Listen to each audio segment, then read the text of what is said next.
Good morning, students. This is Ms. Monroe, and today I'm going to show you another lesson of things you can do in your home. What you will need for this project is a writing utensil. I have a pencil, but you're going to use what you have at your house. You need a blank sheet of paper. If you don't have white paper, don't worry. Use construction paper, use newspaper, use what you have in your home. And finally, the third item you will need is a shape, an object with a shape that has four sides. So it's either a rectangle or a square. It can be a piece of cardboard. Notice how it fits into the space. We like that. It can be a box of crayons. That's a little on the small side, but it will work. Or it could be a book.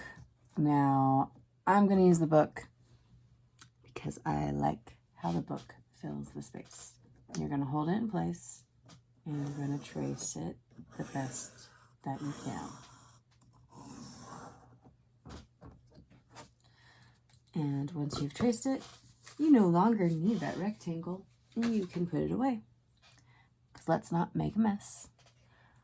And what we now have to do is we are going to break our rectangle into pieces. And how we're going to do that is we are going to put some dots on each side of our square to make sure our dots are evenly spaced. I'm going to use my fingers. I'm going to put it in the middle, and literally I can put a dot on either side and it pretty much breaks up my space.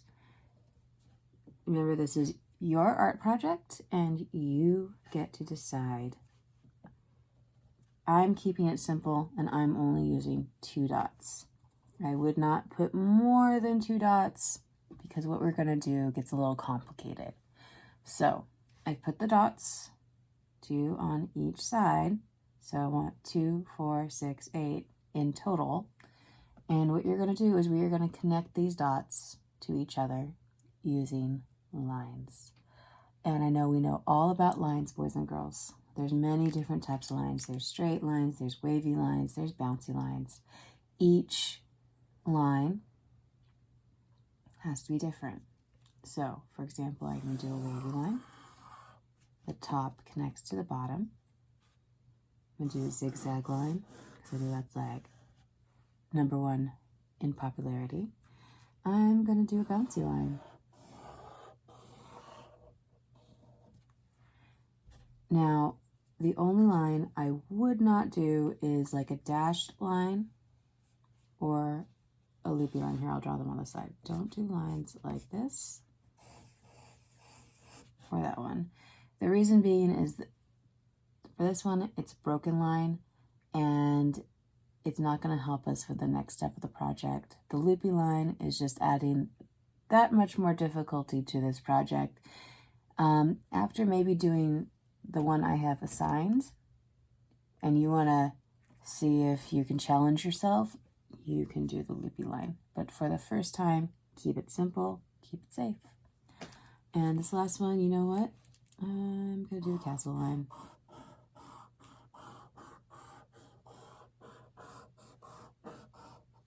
There we go.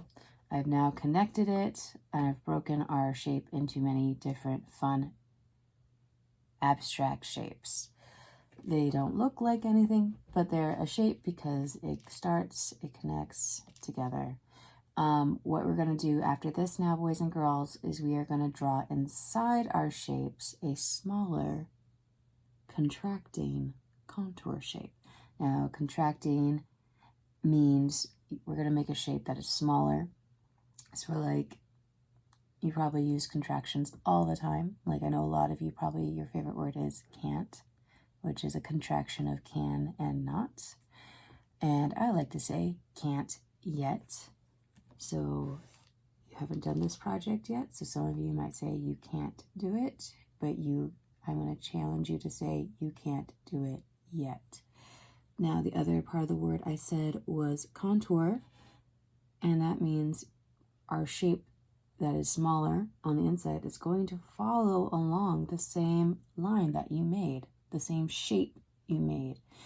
And so I'm going to provide the first example and then I will stop and speed up. So I'm inside, it goes straight. It starts to curve a little bit, and then I go follow along inside. And that's how the shape is smaller, but it follows that bigger shape inside without touching the edge. That is a contracting contour shape. I am now going to stop and speed up to save time. Okay, we now have broken our shape into smaller shapes with an even smaller contracting contour shape on the inside. We actually no longer need our pencil, our writing utensil. We can put it away. What we're going to do now is we're going to color it. And I like to color it using opposites. Let's just have a quick review of our color wheel. Now, one way we can organize colors, boys and girls, is with warm and cool colors. Remember, warm colors make us think of being in the sun or next to a rosy, warm, toasty fire. So our colors are red, orange, and yellow, and those are the warm colors. On the opposite side, our cool colors are colors that make us think of being in the shade or in the water, and they are green, blue, and violet. Now what you have to do, your task, is you're going to open what you have. You have crayons, you're going to use crayons. If you have colored pencils, you're going to use colored pencils. Markers, you get the idea. And you need to pick one warm color and one cool color. Now, some of your colors in your crayon box, as you can see inside my crayon box, might be a little bit hard to decide if it is a warm or cool color.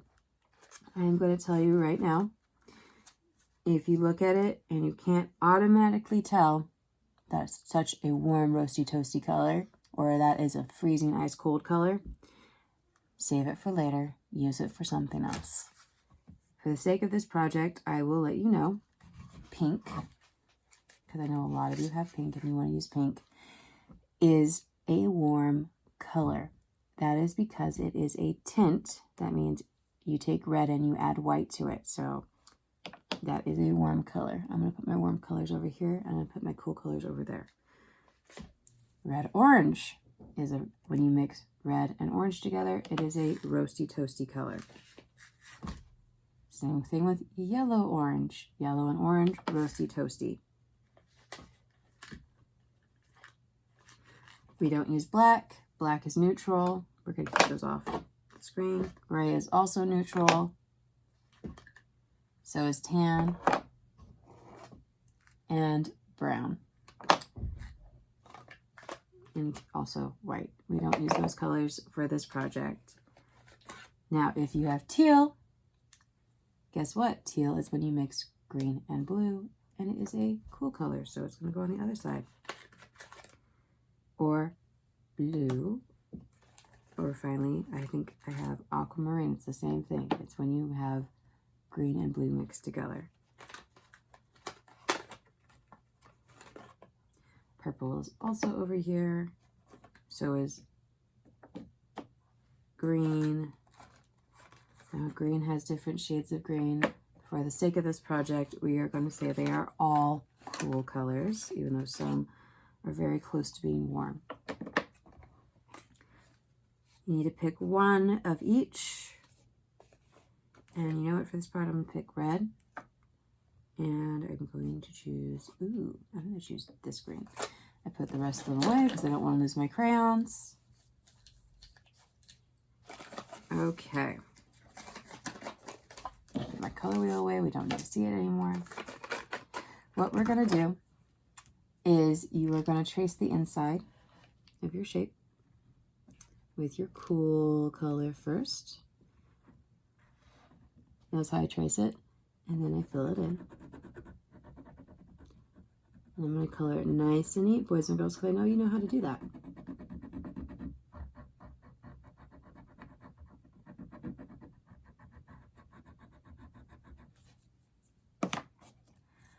And then the next inside shape, I'm going to go and trace it red.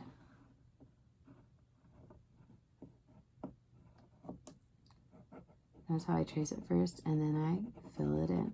pretty much what we're going to do and what you get to do is you're going to color the inside shapes first, and we're going to be making it a pattern. After I finish coloring this one, I'm going to stop and speed up. So hold your horses.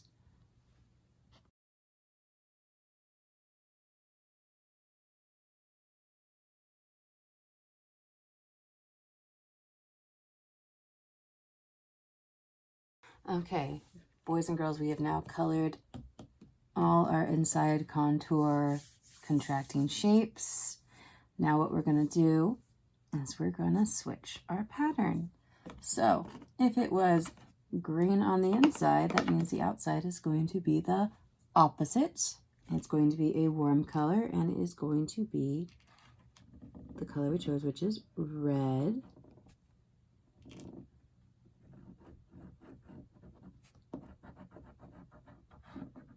Notice how I traced it first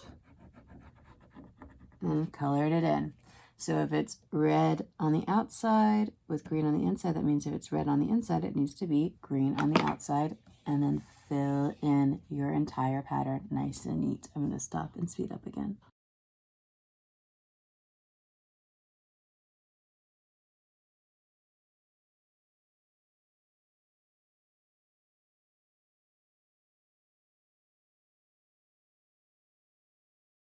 And there you go. You have a beautiful completed work of art.